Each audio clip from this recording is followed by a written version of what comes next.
No one was meant to hear this, not truly. It is a tale whispered only in the deepest, most forgotten corners of this palace, where ancient stones hold their breath and shadows cling to secrets better than any eunuch. Feel the lingering chill, even now? The silence here, my dear, screams of what transpired. She was but a whisper herself. A girl, snatched from dust, brought here to serve. A slave, nothing more. So they believed, these grand masters of a mighty dynasty whose bloodline stretched across centuries. They saw only a fleeting shadow, easily dismissed, easily broken. Oh, but how wrong they were. Within that fragile vessel, a colder fire burned than any they could comprehend. Forged in silent suffering, sharpened by betrayal. From that inferno, a plan blossomed, intricate as finest silk, yet deadly as most potent poison. Her revenge, you see, was not born of passion's heat, but of winter's frost. A methodical descent into their power, a slow, deliberate unraveling of all they held sacred. One by one, their proud bloodlines withered. The pristine silk of the throne, once spotless, became stained with the crimson of those who dared to call her nothing. And it all began with a smile. A simple, artless curve of the lips that carried more venom than a viper's fang. A tiny, poisoned smile offered freely, innocently, to those who never suspected the true depth of the game she was playing. This, my dear, is the tale of cold revenge. A brutal, elegant dance where every step was calculated, every move a death sentence. A game where the only prize, the only true victory, was the demise of her masters. And the silence she left behind was louder than any triumph. The air in these chambers, it breathes of forgotten whispers, does it not? A tapestry woven from 1,000 years of ambition, stitched with the gold of triumphs and the rust of ancient bloodline. So many stories etched into the very stone, stories of power taken, power lost, and the silent, deadly art of its acquisition. She arrived, a whisper herself, a shadow among shadows, a ghost within the bustling market of human flesh. Who notices a single grain of sand swept into the palace? No one. That was her greatest asset, her very non-existence. They saw nothing. Or rather, they saw only what they wished to see.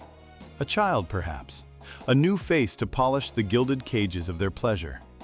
Another pretty trinket for the Sultan's vast collection. But in those eyes, my dear audience, in those depths where the light dared not fully penetrate, a different kind of fire smoldered.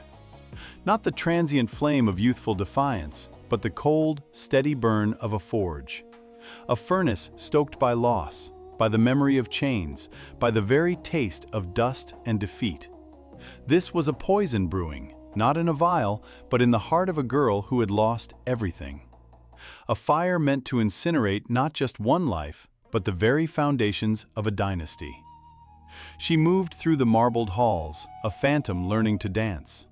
Each servant's gossip, each courtesan's veiled glance, the weight of a sultan's sigh, the scent of jasmine and betrayal clinging to the silken tapestries. Every sensory detail was a lesson. She observed, she absorbed. The casual cruelty of the powerful, the fragile threads that held their opulence together, the cracks in their polished facades. They, the masters, drank their sweet sherbet, bathed in their unchallenged power, blind to the true nature of the beautiful vase they had acquired. They saw only the curve of a neck, the promise of fleeting beauty. They did not see the meticulous architect within, calculating, charting, waiting. The silence was her ally, the vast, echoing silence of a palace where true intentions are never spoken aloud. She was a sponge in this silent sea, soaking up every vulnerability, every secret, every weakness that could one day be turned into a weapon. The game was not merely about survival, it was about dismantling, brick by painstaking brick, the very edifice that had consumed her. And then the moment came. A flicker, a calculated misstep. He was a man of some standing, wasn't he? A vizier, perhaps, or a chamberlain, his gaze often lingering too long on the new arrivals. His power was a key, a potential lever. She passed him in a shadowed corridor, the air thick with the scent of incense and unspoken desires. Her hand, perhaps, brushed against the folds of her garment. A breath, and a length of embroidered silk, a vibrant crimson, slipped from her grasp, fluttering to the polished floor at his feet. A simple gesture, an accident, one might assume. But in her world, nothing was accidental. His eyes met hers for a fleeting instant, a flash of surprise, then a knowing smile. He bent to retrieve it, his fingers brushing against hers as he returned the fabric. A spark. A connection made in the heart of the shadow. Was he merely a pawn in her grand design, or the first casualty in a war yet undeclared? The answer, my friends, lay hidden in the depths of her unwavering gaze. The slave had thrown the first stone, and the ripples, though unseen, had already begun their slow, destructive spread through the stagnant waters of the palace. Every step from this moment forward was meticulously chosen. Every breath, a calculated move. From the gilded cage of the Sultan's harem, where even whispers carried the weight of decrees, she began her dance. A dance not of grace, but of death. For what else could it be when the prize was oblivion for those who had once held her fate in their hands? This was not a contest of brute strength, not a clash of steel, but a silent war of minds, fought with tools unseen, unheard. The true game, my dear, had only just begun. A ruthless ballet where every movement was calculated, every pause pregnant with danger. Not for life, no, for utter, unforgiving oblivion. Look closely, my dear. Can you truly see the dagger that fells a giant? Or do you only see the giant fall? She understood this truth better than any Grand Vizier. Her blade was the word, sharper than any Damascus steel, whispered into ears already hungry for advantage. A name, dropped carelessly at the right moment into a courtier's ear, setting in motion a cascade of doubt. A rumor, planted like a seed in fertile ground, slowly poisoning the very air of the palace. And the very bloodline itself, the sacred lineage of the Ottoman, became her canvas for a masterpiece of internal destruction. She saw the cracks in their pride, the fissures in their ambition, and began to widen them with painstaking patience. The scroll, delivered with a seal already broken, a crack so fine it was invisible to the hurried eye, but enough to betray its most vital secrets. The letters, exchanged between brothers, subtly altered, a single phrase twisted, a promise rephrased into a chilling threat. Can you hear the growing chasm between them, even now, a silence louder than any scream? The fabric of trust, once woven tight as the finest silk, began to fray, thread by careful thread, torn not by force, but by insidious suggestion. Who would suspect the slave, the silent shadow in the periphery, of such intricate, devilish venom? Then came the chalice, a gleaming cup, offered with customary deference, its surface reflecting the ignorant smiles of its recipients. Its contents, a sweet sherbet perhaps, but in its depths, unseen, unspoken, lay the poison of disloyalty. Not the kind that kills the body instantly, no. Hers was a slower, more insidious venom. It curdled affection, twisted loyalty, transforming love into suspicion, and suspicion into outright hatred. She knew the power of a perfectly timed absence, the weight of a gaze held just a moment too long, the devastating effect of a truth half told, creating ghosts where none existed. Between mothers and sons, between brothers who once shared a cradle, she wove her web of betrayal. A misplaced decree, a sudden accusation, an unexpected slight, each a tiny, perfect piece in her grand design. The walls between them, once so solid, became a shifting maze of paranoia, where every gesture was suspect, every smile a potential trap.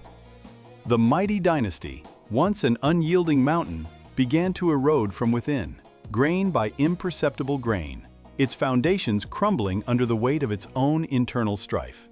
The very essence of their power was being systematically undermined, not by foreign legions, but by an unseen force within their own gilded halls. And all the while, she remained. A phantom, a breath in the still air, observing. Her movements, measured and precise, left no trace. Her presence, a profound silence that swallowed the screams of their fracturing bonds. It was an artistry, I tell you, an artistry born of suffering and forged in the crucible of absolute subjugation.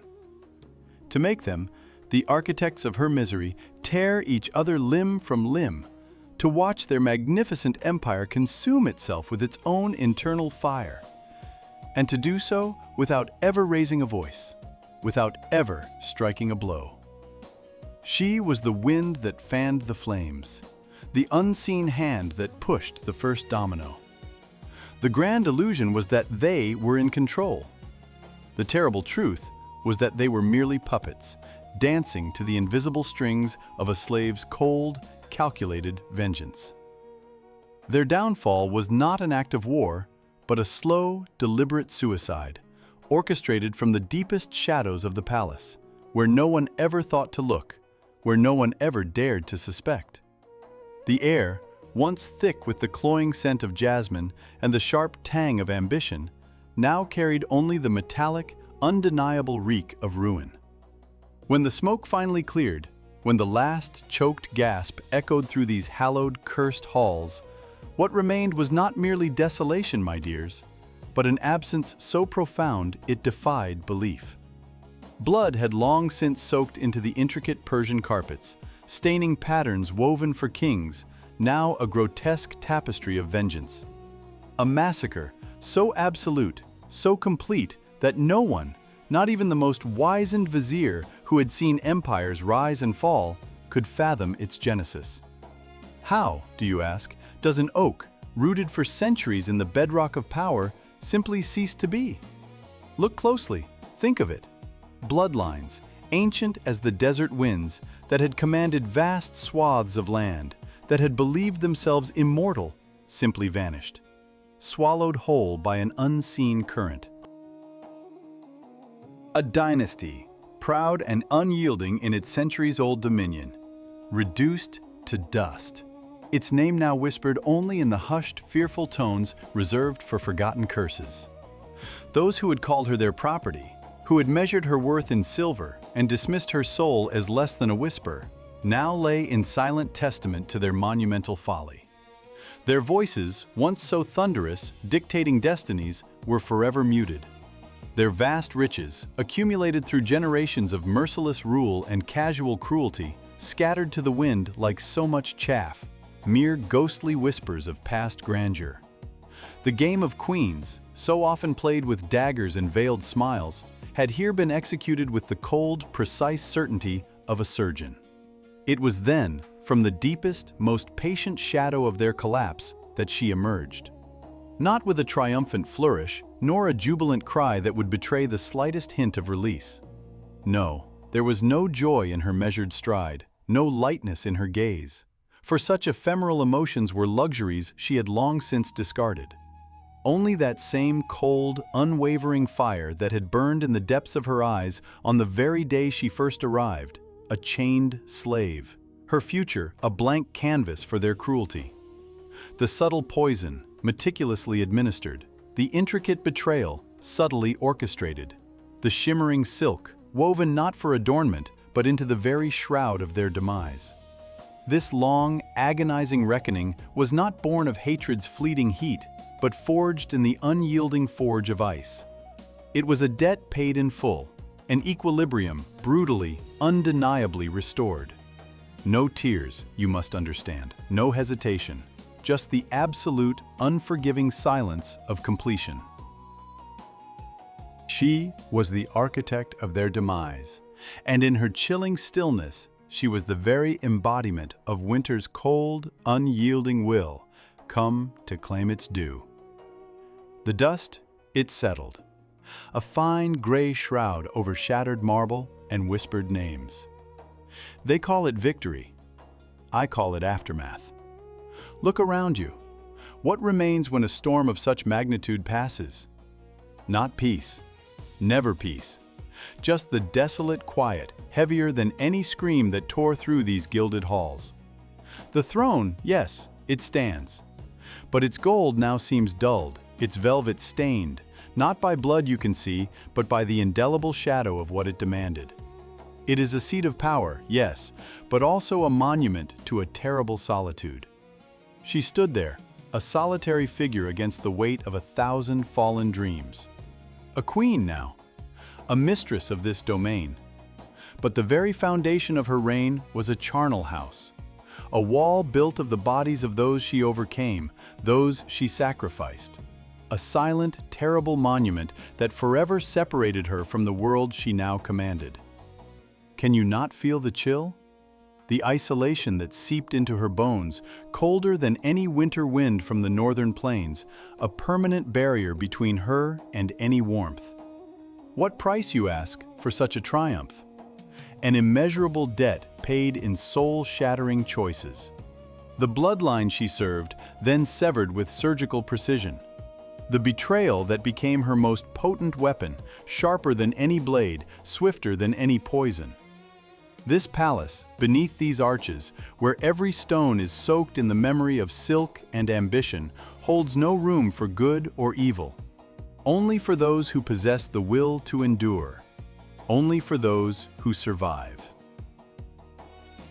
When history whispers of the fall of great houses, when the dynasty itself trembles and breaks under unseen forces, always seek the shadow.